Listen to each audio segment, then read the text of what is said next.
30 minutes and I need to compress my message, no? And ito lang ba? Amen. You know, malakas ba ako kailan? Okay. When I was here in the church and I was working here, those things that needs to repair, I said, Lord, before I go to States, I want to preach in this church. But it's a zero possibility because we have two pastors and there are gifts from the church. Sabi ko, Lord, there's no way for me to preach in the church because we have two pastors. God is very generous in this church. Amen? And I said, it's up to you. I will not talk to Pastor Gary or whoever in this church. I'm just talking to you. And this is not the first time I stand up here. Okay? Every time I'm here. Hindi pa ito kasama sa 30 minutes, ha? I stand here and I look at the chairs and I see that the chairs are all full. That's my reflection every time. And I start, like doing Bible study. Parang practice lang ba? And then, suddenly, during the birthday of Jack, and after that sharing of the exhortation in the Bible study, in the prayer meeting, Pastor Juris approached me. And then sabi ko, Lord, nagbibiro lang ako sa inyo eh. Biro lang yun. Kaya tayo magbibiro sa Panginoon. Magiging totoo yun. Okay? Sabi ko, Lord, nagbibiro lang ako eh. Ikaw naman, tinutotohanan nyo. So anyway, do I need to preach straight English or you want Taglish or British? I want straight English. Huh? I want straight English. Okay. For the benefit of those spoiling Euro. Okay?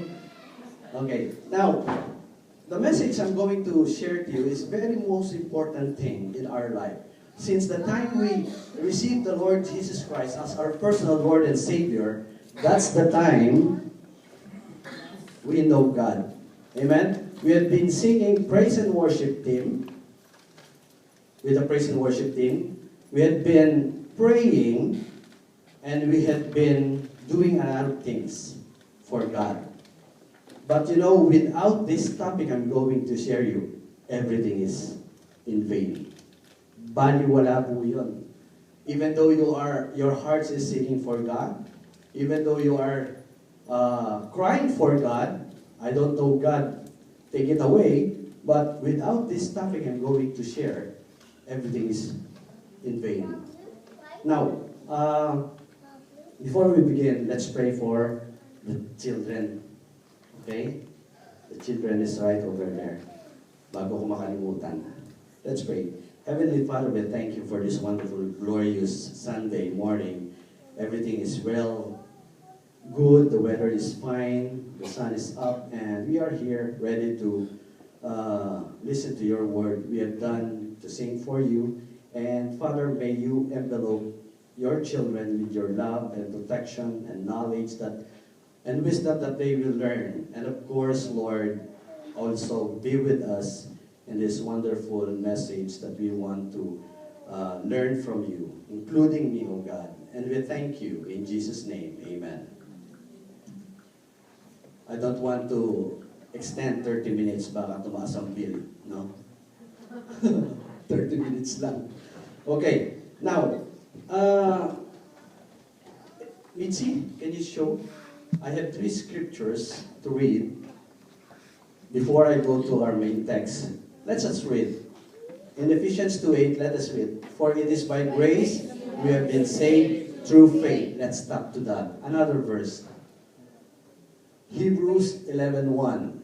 Now faith is being sure of what we hope for and it's certain what we do not see. And another verse. Hebrews. Without faith it is impossible to please God because anyone who comes from Him must believe that He exists and that He rewards those who earnestly seek Him. So, the topic of our message now is about faith. What time is it? 11:10. 35. I need to finish 12. 12:5. Okay. I will compress it. I promise you. Now, don't you know that a lot of church believe in God? A lot of church sing for God. A lot of church believe in God, but not all church are being changed by God. Amen? Now, in this church, we sing, we're listening, even though you are in the presence of Jesus Christ. We will live unchanged if we don't have faith. Now, let's go to our main text, Mitzi. Thank you very much, Mitzi. Okay, now let's read.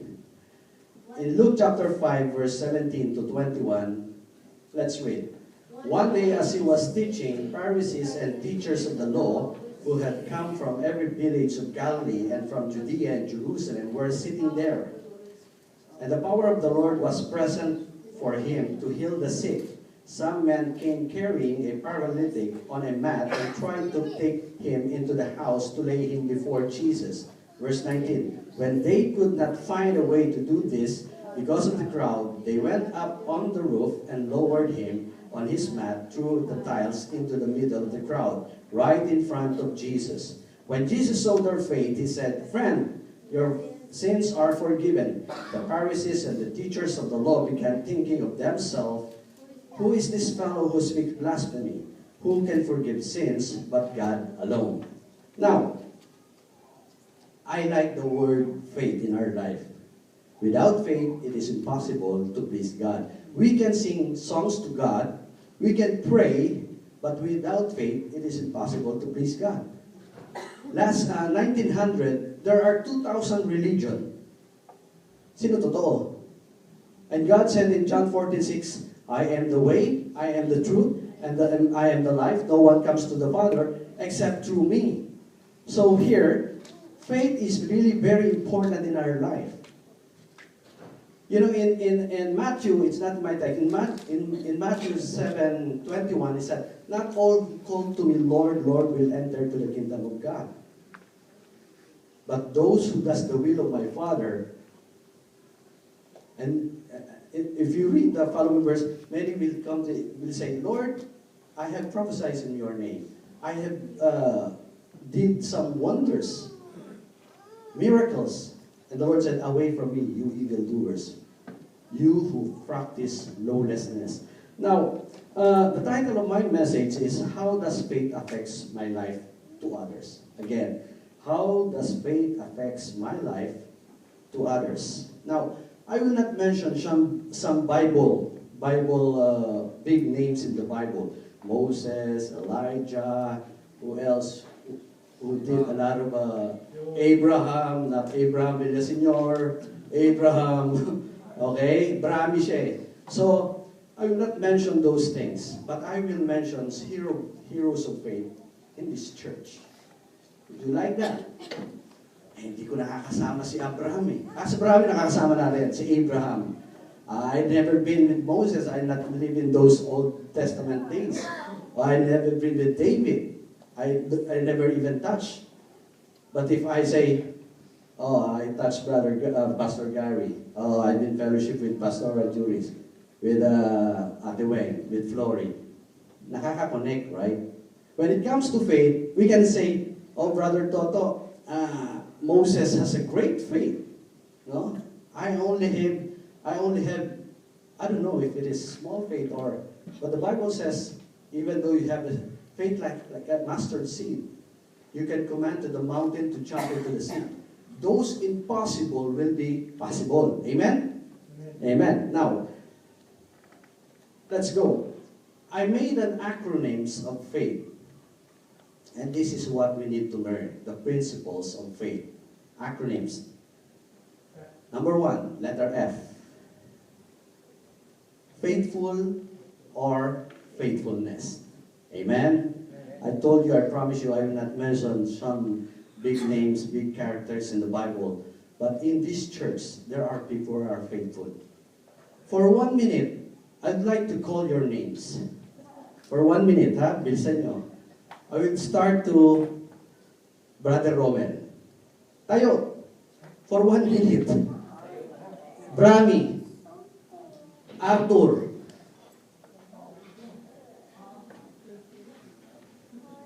si Ate Aileen, Ariap, si Dave. Parang ayaw may maniwala.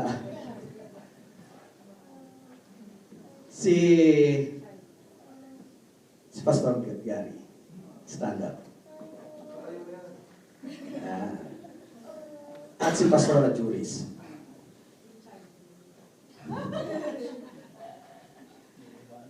And of course, si Mahal. Hindi mahal na maliit, mahal na malaki. Okay, now, this church, of course, will not exist without God. But these people who are standing up have been faithful to God in the Lord of the Harvest. That's why Lord of the Harvest have been existing. Amen? Hindi nila pinagpalit yung pangalan Lord of the Harvest because that was the name given in this church. And they stand up for God. Amen? These are heroes of the church. So we need to acknowledge them. Upo na po tayo para hindi mix yung no. Right? I don't know Peter. I don't know David. I just know by name. But these people, they are part of faithfulness in the Lord. If they give up the name of the Lord of the Harvest, we are all not here. Amen? Because of their faithfulness. Before, they are just, Pastor Gary, pa-praise and worship din yan. Ngayon, he is a pastor. Ganon din si Pastor Juris. Paturo-turo noon nagtuturo lang, ikaw punta ka sa church. Come join us. Amen? Now, she is a pastor of the church. God is very generous in the church. Why? Because of our faithfulness. Amen? Now, let's go. Now, our faith should be faithful. Their faithfulness should produce fruit. Let's go to the main text. Faithfulness in verse 20. When Jesus saw their faith, he said, Friend, your sins are forgiven. Now, this poor person was not named. Di natin sila kilala. But we can connect to the life of this poor person who bring the paralytic to the Lord. We cannot connect, sometimes we cannot connect, oh, I'm not like Elijah. I'm not like Elisha. I'm not like David. No, forget them. We can connect to these four. When Jesus saw their faith, wow. When we bring something to Jesus, Jesus gave more than we expect for. Their only purpose to bring the paralytic is to heal. That's the only way, but Jesus wants to give more. Jesus wants to give more from our request. Have you experienced that in your life? Ito lang po, Lord, yung hinihingi ko. But God wants to add more. The most important to the Lord is to save soul. I have forgiven you. Which is more easier? To say, I have forgiven you, or get up your mat and walk. So, the Lord is, the healing is only a bonus. What is important to the Lord is, you are forgiven. Pinatawad ka. And the poor friends, they don't expect that. They don't expect that. Because of their faithfulness, they want to bring this friend who is a paralytic to the Lord. I like the song. I wrote it here. Yung I'll dance. Ano yan? I'll dance. I'll dance for freedom. Diba? You can do that in your dancing. Ganun. Yung uso ngayon. Diba? Hindi ko lang kaya yun. Medyo si Pastor Gary kaya yun. Ganun. When you are free, when God set you free and you are forgiven, parang sarap sa, yes, I'm forgiven. Diba? And not only that, he was healed. Okay? He was healed. And, asan si Hazel? You see how faithful Hazel is? Before, he just started attending the service way back in Ripley's Court Hotel. And then, when he started, he didn't know that by faith, he will be used by God. And now he is a what? Head what? Pastor's wife. Yun, mas madali yun. Oh. Okay. Si Brami. When I met Brami, backslider. Ano ba naman yan? Brother Toto. Recorded yan. No, I met Brami in Pinoy. Sabi niya, Dad, that's the drummer. Oh, ano siya, hindi na umaattend sa church talaga. And I've approached Brami, how are you? Oh, introduce. Sabi ko, what are you doing now? Hindi makasagot ng diretso. He cannot answer me straight up. I'm serving the Lord. Hiyang-hiya ko. He's serving the banda. Banda rito, banda doon. And then I was praying for him. Kita ko siya, ang kulit eh, di ba? Everybody knows. Sabi ko, Lord, sabi ni Lord sa akin, you pray for that guy. And I said, Lord, yung kulit nito, kailangan nito panalangin by faith. Okay? Let's go back by faith. And what now? He's doing faithfully, teaching the youth. Amen? Before, si Wena, wala rito. Si Roy Flory. These people are being used by God. Diba?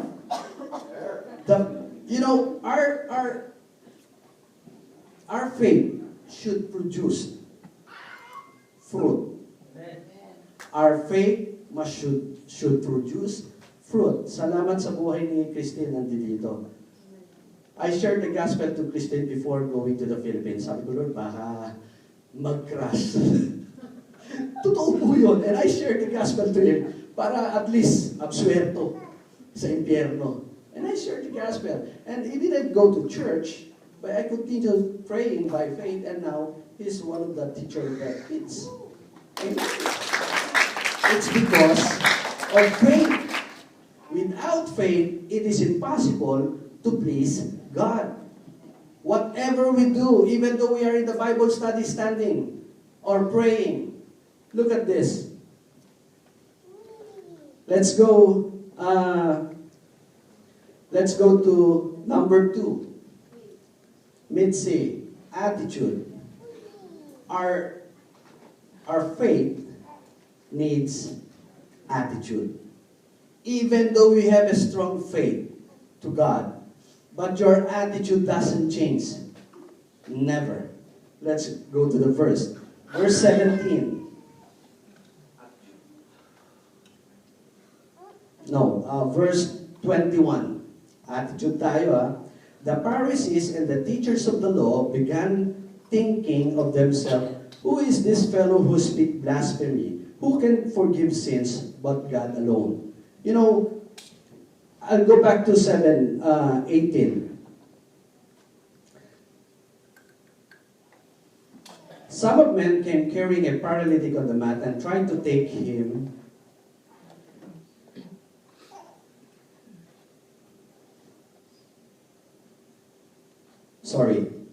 In verse 17, and the power of the Lord was present for him to heal the sick.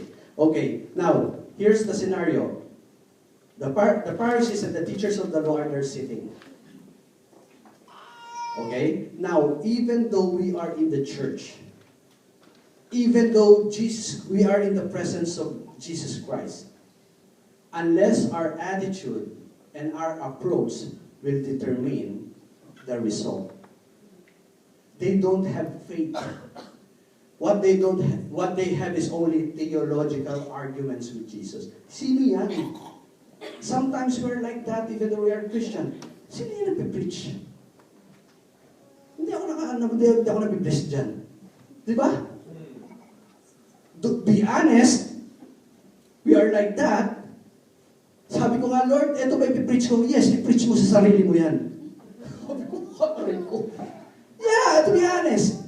Sabi ko, Lord, I will wake up in the morning. Hindi pa ako natutulog, hindi na ako pinapatulog ng Diyos. Lord, matutulog muna ako. No. And then, the Lord is feeding me. What I did, I stand up and write. Even though we are in the presence of the Lord, like the Pharisees and the teachers of the law, their life was never changed. Why? Because of no faith. They only good for theological argument with Jesus. So even though you are in the church sitting down right now, if you don't have the faith, you will leave this place or live and change life. Don't you notice? I've been a Christian for many years. Parang it seems that I never change. Why? Because of faith. It's not because of course we need obedience from God, but according to the scripture, without faith it is impossible to please God. So like the Pharisees and the teachers of the law, even though they are in the presence of Jesus, they have no faith and they have nothing to get. Nothing changed.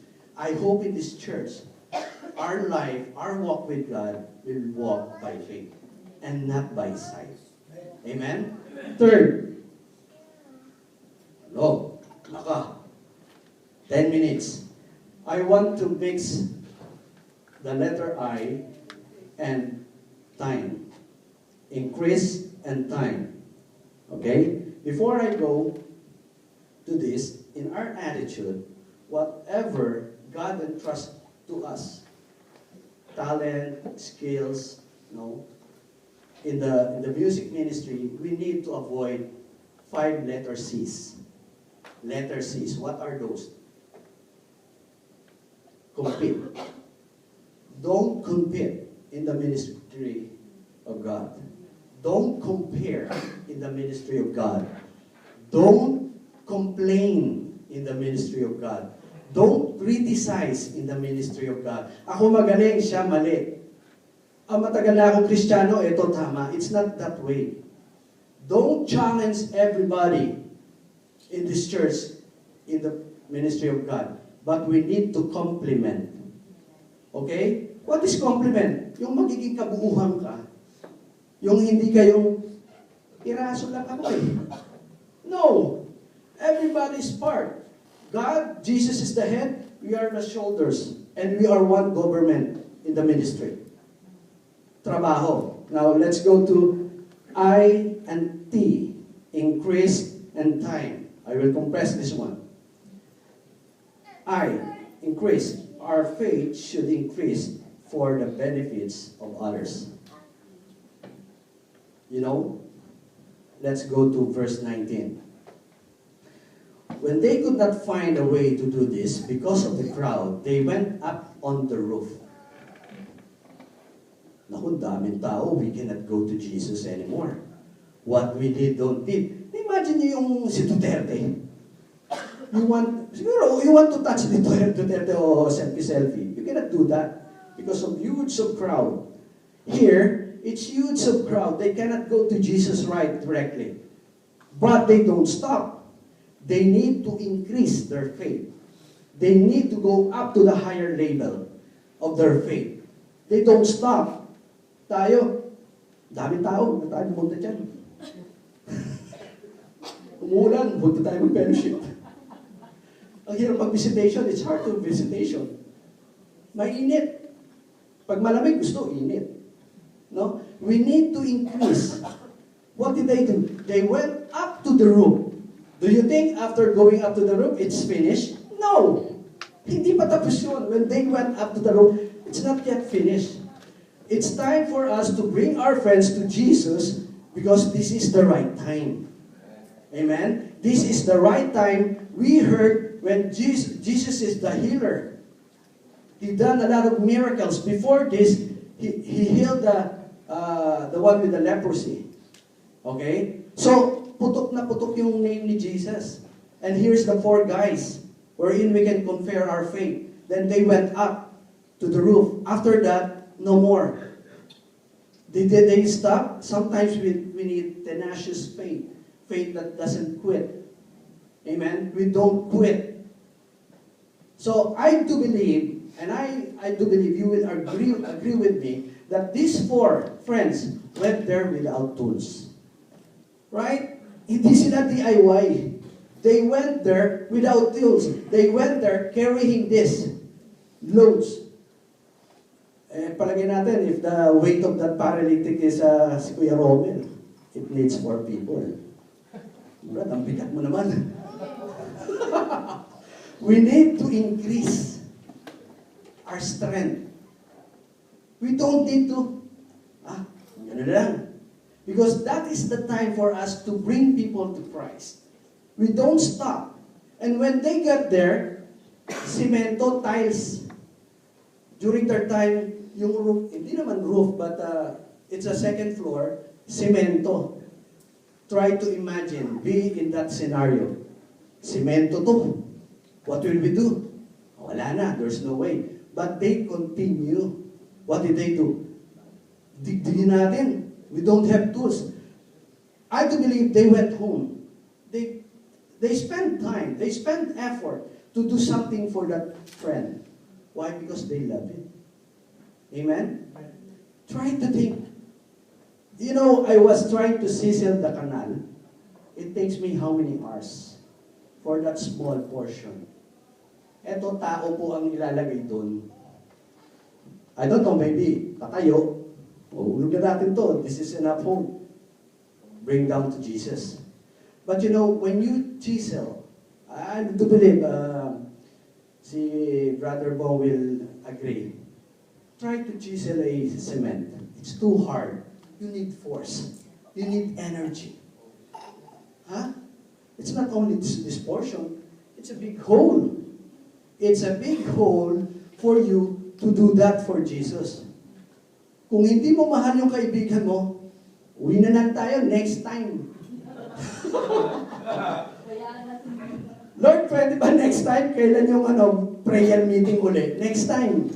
We'll do it next time. No, but they want the opportunity of time. I'll give you example of opportunity. Opportunity is right now that I'm preaching here. I just pray to God by faith, and now I'm here. When opportunity comes, it's like a horse. It's like a horse with the hair on the back. Yung hair, wala dito Huwag yung sa akin huwag niyo ako imaginein. The hair at the back. Okay? Opportunity comes very quick. Yung hair, andi dito. Andi dito. Sabi ko pala. Parang nakakatulad kayo, kay Brother Paul. Makakalimutin ako. When opportunity comes, you grab it right away. Right? Because if you will not grab it, it will pass away. Diba? When opportunity comes. And that is the opportunity, the time that they need to go to Jesus. It doesn't matter if that is a cement, I will dig that for my friend. Amen? You need the time and effort to do that. It's not easy. That's why, by faith, you need to put effort. You need to put strength. You need to put whatever you have. Muscle. Faith is like a muscle. Hindi muscle ko muscle ni Pastor Gary. Diba? No? Yung muscle. Does faith develop tomorrow? Lord, I want to have faith tomorrow. No. You will have faith on the time you will experience God. Not in an easy life. Hard life. This is a hard situation. And try to think, now I'm preaching, and somebody, new. Right? That is a cement. When you chisel, Jesus is on the ground floor, maingay po yun. Di ba? Dito pag nakipagtanda lang, huwag kang maingay. Sometimes if I'm praying in the room, may kumakalos ko sa yun. Taga yun Takot ako. Di ba? Try to think. Jesus is downstairs. We are here pretending Jesus is here. Of course, I do believe Jesus is here. The Spirit of God is within us. And then in the roof there is... Do you think it takes them 5 minutes to dig a hole? No. But Jesus didn't matter. Ano sabi niya? Your faith. Jesus was attracted to their faith. Amen? Na-attract po si Jesus sa faith niya. Hindi sa mga theological alam natin. In 1 Corinthians chapter 8 verse 1, it's not about knowledge pops up, but love builds up. Amen? The love of these four was the one that built confidence and freedom, and it was forgiven by Jesus because of this faith. Amen? You know, this message, it's very rich in principles in life. I like the word faith. By faith, I will plan to do this. By faith, God gave me the wisdom. By faith, I will play the instrument in my skillful heart. By faith, I will sing to you, to the Lord, a wonderful song. We always do it by faith. I will not sing to the Lord because ang ganda ng boses ko, katulad ni Sister, AJ. Wala ako nun eh. I will use what God gave me as I am. Amen? Try to look this verse. I like this verse. Okay, now in verse 19, let's go through. When they went on the roof and lowered him, this is the paralytic, on his mat, and they lowered him kung ano siya. They bring this person to the Lord as he is. Hindi, Lord, mayaman to, ligtas mo to, magiging gagamit-gamit to sa church. Sometimes, nananalangin ako gano'n. I'm praying for that, to be honest. Pero sabi ko, Lord, it's wrong. Salvation is not only for the rich. It's not only for the poor. And also for the disabled. Amen? Yung po yung as the heaven is higher than the earth, so my ways is higher than your ways, and my thoughts is higher than your thoughts. He was laid down as he is. So, when we bring to Jesus somebody, Lord, as he is, sometimes, Pastor, pogi to. Pwede to sa praise and worship team. Maganda to, talented to.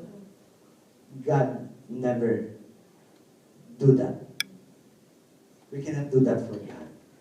As he is. Lord, paralitiko, I will bring him to you. And the Lord, your sins is forgiven because of the faith of your four friends. Amen? So, what we have, what kind of faith we have? Oh, Brother Toto, my faith is only very small. That's great. If you have a faith like a mustard seed, you know the mustard seed, when it grows, binabahayan po ng ibon yun. Because it's a huge tree. But the seed is very small. Okay? Now, last but not the least, H.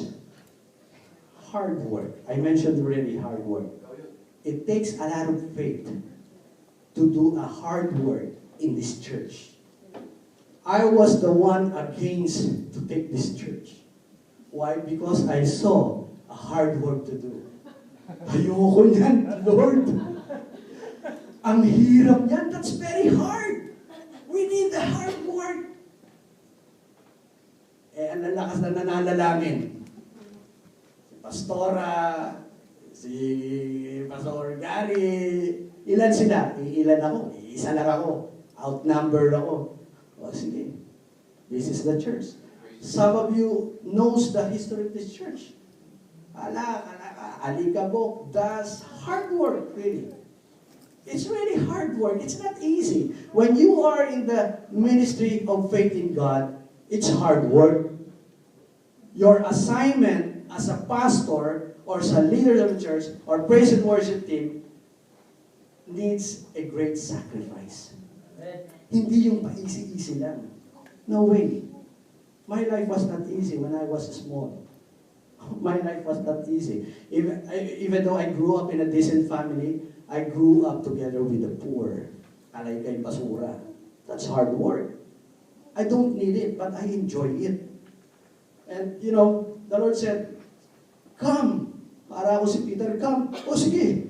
That's why even though sometimes it breaks my heart, I'm working here by myself. We are transparent here. We are one family. Hindi ko na mag-isa. You do the hard work by your own. Lord, bakit ako mag-isa? You do it. Why? Because I called you. If God called us in the ministry, do a hard work. You know, Pastor Gary said, Brother To, mag-multiply ka. Hindi ko pwedeng multiply sarili ko. But by faith, after everything is finished here, I'm praying for 12 Bible study leaders in each church. And it will happen. God will move me out to different place, and God will replace 12. Wow! That's 12. And that's what I'm praying for by faith. And now they are already on training. No, Brother Robert? They're on real training. No, and I'm praying. I'm really praying in this church. The time will come. All of us will work hard. Not for us, not for our pastors, but for the glory of God. For the glory of God alone. We have different kinds of talent. Sayang po yung mga talent pag hindi ginagamit yan. It's really very wasteful. Yung mo may talent ka, andun ka lang. You are only sitting down. But if you pray by faith, we pray by faith, God will do that. It is God who works. In Philippians 2:13, it is God who works in you to it is God who works in you to will, basahin ko na nga, according to His purpose. It is God who works in you, makakalimutin na siya, Brother To. It is God who works in you to will and to act according to His purpose. It is her purpose, it is His purpose. Amen? So, faith is really very important in our life. Well, don't forget, whatever we decide in our life, we need faith to please God, not to please us. That's what we want. We don't please others, we please God. And every day in our life, we need faith. Amen? Kukuha ka ng ganito, we need faith. Before I preach here, I was tested by Lord by faith. Hindi ko kikwento sa inyo, hahaba eh. I need to finish this message. Maybe I can share it on the testimony time. Everything has time. Amen? So, for conclusion, does my faith becomes faithful or to my attitude and increase my time to serve God through hard work? It's a question to us. Don't answer me. Let's answer before God. Amen? Let's pray.